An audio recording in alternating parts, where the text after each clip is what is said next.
เวลาที่เราเดินหัวจงกรมนะคะมือไม่ไขว้หน้ามือไม่ไขว้หลังแต่ไม่ใช่หมายความว่าถูกสำหรับทุกคนแล้วเหมาะกับทุกคนนะคะเวลาที่เราเดินคุณเดินช้อปปิ้งท่าไหนคุณเดินท่านั้นคุณเดินเข้าห้องน้ำท่าไหนเดินท่านั้นนะคะเราถึงจะเอาไปใช้ในชีวิตประจำวันได้จริงนะคะแล้วการเดินจงกรมเป็นกรรมฐานที่เคลื่อนไหว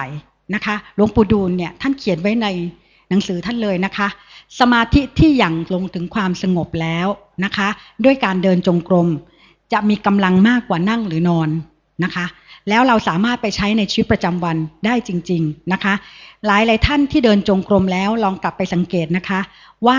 เรารู้สึกตัวได้จริงไหมถ้าการเดินจงกรมของคุณถูกต้องนะคะเวลาที่คุณอยู่ในชีวิตประจำวันแค่เท้าขยับนะคะ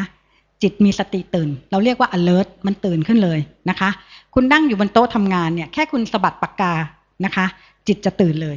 ถ้าคุณถูกต้องนะคะแต่ถ้าคุณไปสังเกตแล้วมันไม่เกิดอาการเหล่านี้เลยให้ดูไว้ก่อนนะคะเราต้องผิดตรงไหนสักอย่างหนึ่งนะคะวิธีที่ผิดส่วนใหญ่หัวจงกรมกับท้ายจงกรมนะคะก่อนเดินนะคะมือไม่ไขว้หน้ามือไม่ไขว้หลังนะคะคุณวางอย่างที่คุณเดินในชีวิตประจำวันเวลาคุณเดินข้ามถนนนะคะก่อนเดินนะคะทำความรู้สึกตัวนะคะทำความรู้สึกตัวเป็นอย่างไรทุกคนลองหลับตานะคะลองหลับตาจะให้รู้ว่ารู้สึกตัวเป็นยังไงรู้สึกไหมคะว่าเย็นถ้ารู้สึกพยักหน้าเลยค่ะเสร็จแล้วนะคะพยักหน้าขึ้นลงก็ได้สายหน้าก็ได้ค่ะให้หลับตานะคะเพราะไม่งั้นเดี๋ยวคุณจะนึกว่าคุณเห็นด้วยตาเนื้อความรู้สึกตัวเนี่ยคือความรู้สึกข้างในเรารู้จักจิตนะคะพยักหน้าขึ้นลงเลยค่ะน้องนี่พยักหน้าขึ้นลงลูกขึ้นลงเอาสบายๆนะคะไม่ต้องบังคับว่าต้องเป็นจังหวะนะคะขวาซ้ายก็ได้ค่ะแล้วแต่ละใครที่ชอบแบบไหนนะคะลองดูนะคะ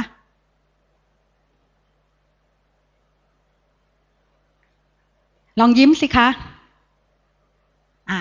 เปิดตาค่ะเปิดด้วยความสดใสนะคะเพราะเรายิ้มนะคะรู้สึกตัวเป็นแบบนั้นนะคะไม่ใช่แบบต้องแน่นๆต้องชัดๆต้องดีๆนะคะนักภาวนานึกออกไหมพี่เวลาพี่ดูลมพี่รู้สึกต้องชัดๆพี่รู้สึกว่าต้องดีๆนะคะเอาแค่นี้นะคะแค่รู้สึกตัวแบบเนี้ยนะแต่เดี๋ยวต้องตัวต่อตัวอีกทีนะคะแต่ให้บอกก่อนว่าความรู้สึกตัวคืออย่างนี้นะคะเพราะนั้นเรารู้สึกเลยว่าถึงตัวเนี้ยมันยืนอยู่เหมือนที่ทุกท่านในขณะนี้รู้สึกเลยว่าตัวเนี้ยนั่งอยู่แบบนั้นนะคะแค่รู้สึกแค่นั้นแค่รู้สึกเรานั่งอยู่มันเย็นรู้มันเย็นแค่นี้จบแล้วนะคะจากนั้นคุณเดินท่าไหนเดินท่านั้นนะคะพอถึงปลายจงกรมนะคะ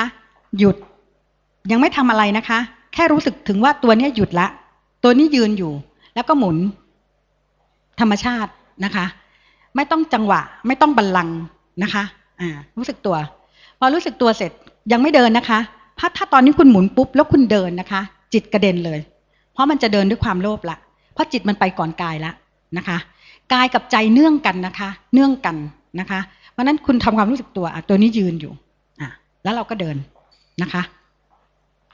คำถามยอดฮิตที่คนจะถามตลอดนะคะว่าแล้วระหว่างเดินเอาจิตไปไว้ตรงไหนนะคะบอกเลยนะคะในระหว่างที่เราเดินนะคะจิตมันจะไม่เห็นกายที่เดินเราก็รู้ว่าเห็นกาย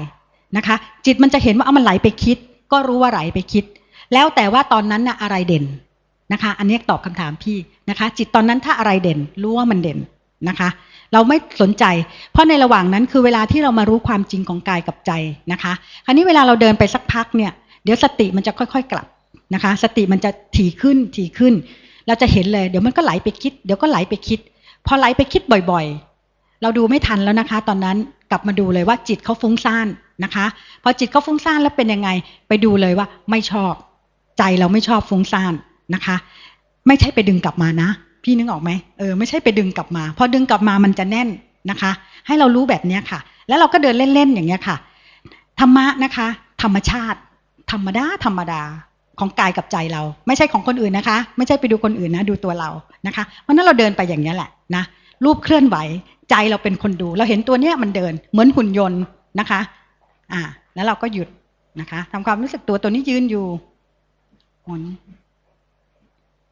นะคะแล้วก็รู้สึกตัวแล้วก็เดินธรรมชาตินี่แหละค่ะ นะคะคราวนี้อย่าคาดหวังนะคะว่าเวลาเราไปเดินแล้วจิตต้องสงบจิตต้องไม่ฟุ้งซ่านวันหนึ่งเราทำงานมาทั้งวันนึกออกไหมคะเดี๋ยวเรื่องนั้นก็ผุดนะไอ้ลูกคนนั้นมันบอกไอ้นี่เดี๋ยวลูกค้าเราคนนี้จะเอาไอ้นั่นเดี๋ยวพรุ่งนี้ลูกน้องเราจะไอ้นี่เดี๋ยวพรุ่งนี้เราต้องประชุมเนี่ยมันจะไหลไปคิดแบบนี้แหละค่ะเรามีหน้าที่รู้ว่าเขาไหลไปคิดนะคะไม่ได้มีหน้าที่ให้รู้ว่ามันต้องสงบต้องไม่คิดนะคะแล้วทำแบบนี้แหละค่ะหลวงพ่อขอแค่วันละ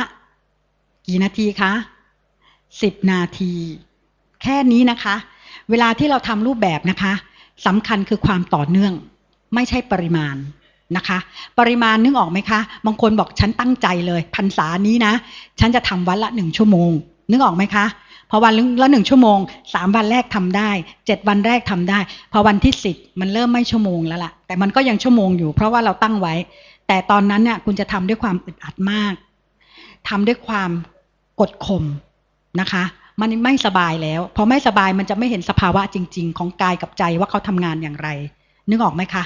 เพราะฉะนั้นในกลับกันสมมุติบอกพรรษานี้ฉันจะทำทุกวันเลยสมมุติเราบอกหลวงพ่อบอกขอ10 นาทีใช่ไหมคะเราก็ทำ10 นาที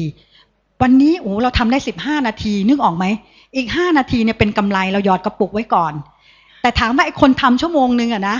เกิดมันหย่อนมาเหลือ45 นาทีจิตมันก็ยังเศร้าหมองอยู่เลยนึกออกไหมคะแต่ถ้าเราทำ10 นาทีแต่ทำได้15ใจมันเป็นยังไง